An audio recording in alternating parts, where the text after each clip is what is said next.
Still he got only 300 marks in bio. उनका नीचे के 10 से 12 क्वेश्चन पूरे खराब हो गए और इस वजह से शायद वही रीजन था जिसकी वजह से उनको ड्रॉप लेना पड़ा। So you can just imagine कितना बड़ा लॉस है। तो hello everyone, this is Pranjali, the first year MBBS student at GGMC Mumbai and JG hospital. अभी आपके नीट 2026 को आखिरी के 3 मंथ बचे, बहुत सारा स्ट्रेस वगैरह होता होगा, बट इट्स ओके, हम उसी के ऊपर डिस्कस करेंगे। मेरे भी बहुत सारे जूनियर्स मुझे कॉल करते हैं और मोस्ट ऑफ द क्वेश्चंस उनके कॉमन होते हैं, तो उसी क्वेश्चंस को हम आज डिस्कस करेंगे। द फर्स्ट क्वेश्चन की हम जो मॉक्स दे रहे उनको हम प्रैक्टिस कैसे करें, मतलब क्या क्या इम्पोर्टेंट है व्हाइल डूइंग मॉक, कि मॉक देते वक्त क्या क्या करना है, किन चीज़ों पे फोकस करना है। सेकंड थिंग ये है कि ड्यूरिंग द मॉक हमें रिवीजन कैसे करना है, क्योंकि हमें बहुत बार पता नहीं चलता, हम ज़्यादा टाइम बस मॉक पे देते थे और रिवीजन नहीं करते। तो मेरी जो सीरीज चल रही है things to do before few months of NEET 2026, उसमें मेरे काफ़ी बैचमेट्स ने उसके बारे में बोला है कि रिवीजन कैसे करनी है और क्या करना है, तो आप वो देख सकते हो जहाँ पे अच्छे से आपको समझाया गया है। और मैं और भी वीडियोस डालूंगी जिससे भी आपको और ज़्यादा क्लैरिफाई हो जाएगा। थर्ड थिंग होती है कि जो हमारे मॉक्स अब हम देना स्टार्ट कर रहे हैं या फिर कुछ लोगों ने स्टार्ट किए होंगे, तो बहुत सारे लोगों के जो मार्क्स है वो स्टक हो जाते हैं, मतलब किसी के 500 के आगे नहीं जाते, किसी के 550 के आगे नहीं जाते, और सम ऑफ लाइक कि 600 के आगे जा रहे हैं, बट वो भी कंसिस्टेंट नहीं है, तो ये एक प्रॉब्लम होता है। तो इसको हम कैसे टैकल करें, क्योंकि ये चीज़ हमें बहुत ज़्यादा प्रेशराइज करती है। और लास्ट थिंग ये है कि जो अब हम मॉक्स दे रहे हैं उनका जो स्कोर है, क्या वो स्कोर और हमारा फाइनल स्कोर, क्या ये दोनों स्कोर सेम होंगे? ओके, तो ये भी जानना बहुत ज़्यादा ज़रूरी है। तो फर्स्ट थिंग हम जाते हैं कि ड्यूरिंग मॉक आपको क्या क्या चीज़ें ध्यान में रखनी है। अब देखो, हम डिवाइड करेंगे मॉक्स को 2 हिस्सों में। जो मॉक्स अभी आपने आप तक दिए हैं या फिर अब आप जो स्टार्ट करेंगे till the March, and second होंगे जो आप अप्रैल में दोगे। अब जो अब तक के दिए हुए और मार्च तक के जो मॉक्स है वो आपके ट्रायल एंड एरर वाले मॉक्स है, मतलब इसमें आपको अलग अलग ट्रायल्स लेने, जैसे कि first thing sequence of giving mock और सीक्वेंस ऑफ गिविंग एग्जाम।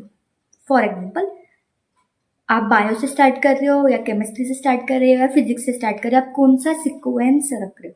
देखो, सीक्वेंस बहुत ज़्यादा इंपॉर्टेंट है। आप ये जो अगले 2 मंथ है इसमें आप ये सीक्वेंस को ट्राई करो, क्योंकि वाई इट इज इम्पॉर्टेंट। जैसे अब तक आपने जहाँ तक पढ़ा होगा, अब आपको पता चल गया यार कि आप किस सब्जेक्ट में बहुत कंफर्टेबल हो, कौन सा सब्जेक्ट आपका बहुत स्ट्रांग हो गया है, कहाँ पे आप थोड़ा गड़बड़ा जा रहे हो, ये आपको पता है। तो जब आप इजी सब्जेक्ट जो जिस पे आप बहुत ज़्यादा कंफर्टेबल हो, और मोस्ट ऑफ द बच्चों का होता है बायो, तो वो अगर आप पहले करते हो और जो आप थोड़े से आपको लगता है कि देखिए थोड़ा हार्ड जा रहा है, उसको आप अगर लास्ट में करते हो तो उससे क्या बेनिफिट होता है। देखो, मैं पर्सनली करती थी bio then chem then physics. Why? देखो, बायो टू फिजिक्स जो ओरली क्वेश्चंस का ग्राफ है वो ऐसे जाता है, और जो कैलकुलेटिव क्वेश्चंस का ग्राफ है वो ऐसे जाता है। अभी ओरली क्वेश्चंस मतलब कैसे, जो आपने पढ़े और तुरंत आंसर आपने टिक कर दिया, और जिसको आपको जो आप विद इन 10 to 20 सेकेंड कर सकते हो, more than less than 30 second. पर जो कैलकुलेटिव क्वेश्चन है जो most of the time came और फिजिक्स में आता है, बायो में बहुत कम आते हैं, और उसको आपको ज़्यादा टाइम लगता है, लाइक 1 मिनट 2 मिनट्स लग जाते हो। इस साल का पेपर जो था उसमें तो बहुत ज़्यादा टाइम लग गया। तो जब आप 50% आपका पोर्शन खत्म कर लेते हो पेपर का, तो आपको एक रिलीफ मिल जाता है कि यार मैंने कर लिया है, अब आप मेरे पास सफिशिएंट टाइम है। जैसे मैंने अपना बायो 2025 में अबाउट 45 to 50 मिनट्स में मैंने कंप्लीट कर लिया था, तो मुझे पता था कि अब मेरे पास टाइम है कि मैं बचे हुए 50 मिनट में आगे का करूँ। Then I shift to chem, then I shift to physics.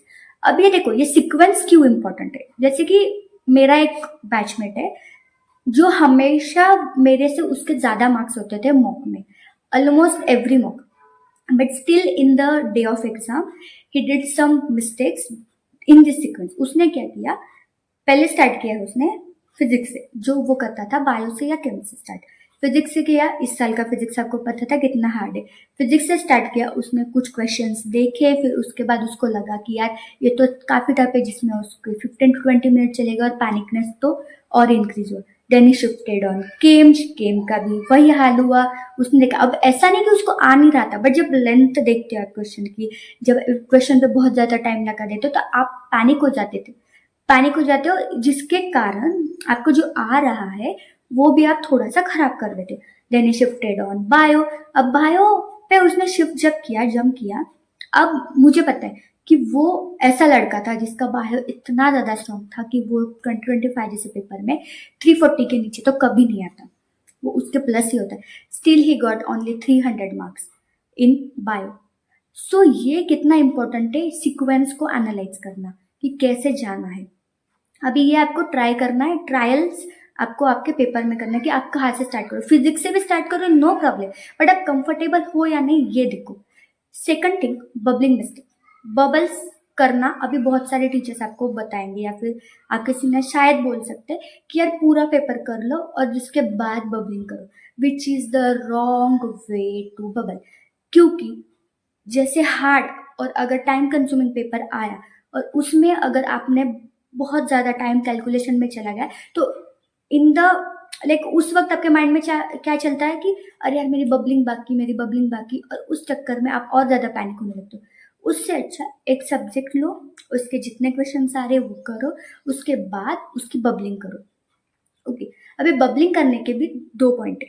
First thing जो मैंने अपने डे ऑफ एग्जाम किया था, जो शायद आप मत ही करो क्योंकि वो थोड़ा रिस्कियर है। मैंने क्या किया था कि जैसे एक क्वेश्चन है, क्वेश्चन नंबर 1 का अगर बी ऑप्शन है, सो मैंने बी का इस ओएमआर शीट के बी पर थोड़ा सा डॉट लगा दिया था।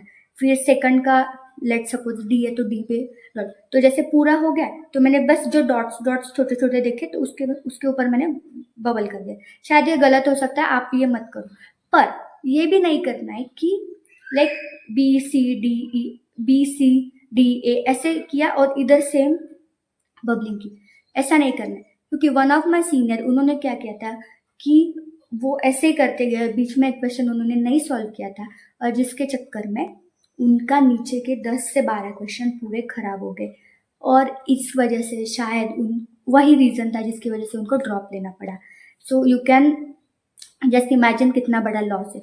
तो इसके लिए एक बेस्ट स्ट्रेटेजी क्या है कि आप क्या करो, जैसे ये आपका क्वेश्चन पेपर है, ये आपका ओएमआर शीट है, अगर 1 का बी तो जस्ट बोलते जाओ, जैसे 1 बी तो ओएमआर शीट पे भी 1 बी, 1 के पास देखो बी, देन सर्कल करो बी पर, then 2 C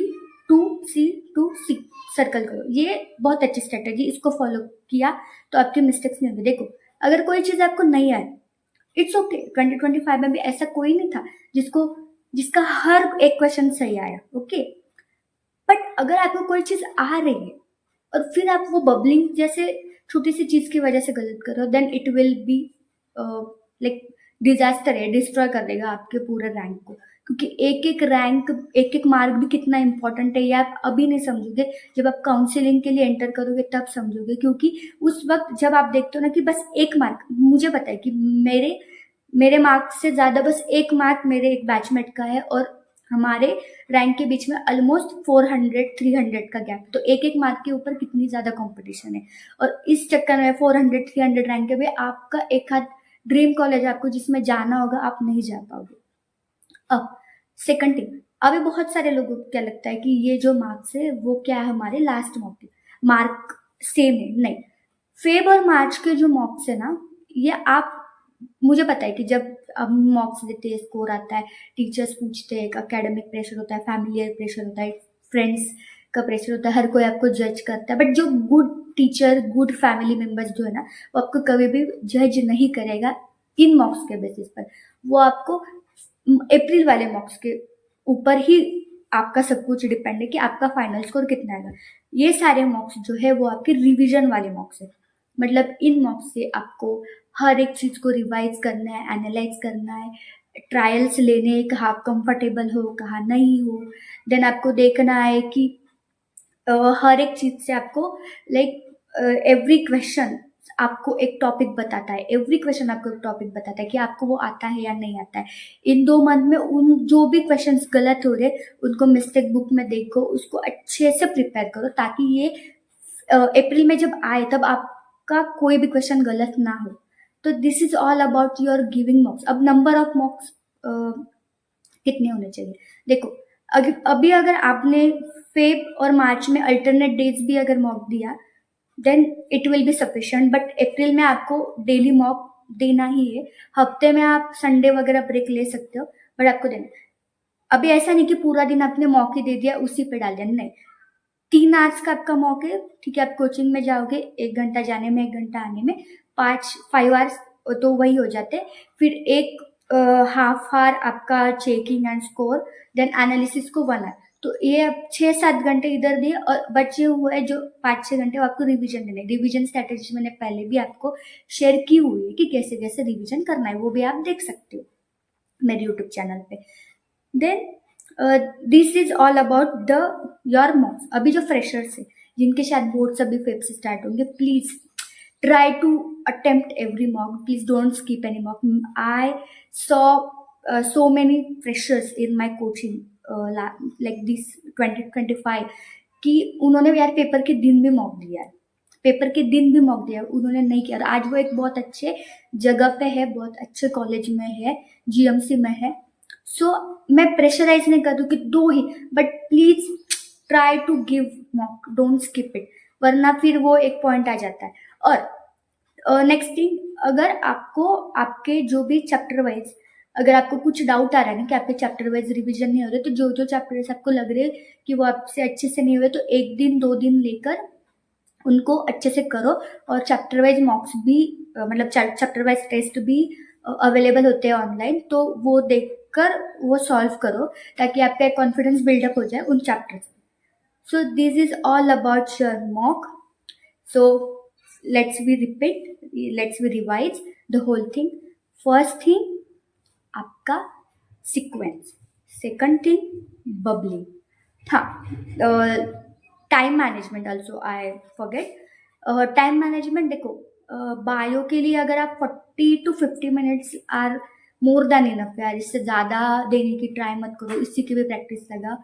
then also about chemistry 30 to 40 minutes are enough, and physics calculation ज़्यादा होता है, तो 45 to 50 मिनट्स तो आपके फिजिक्स को।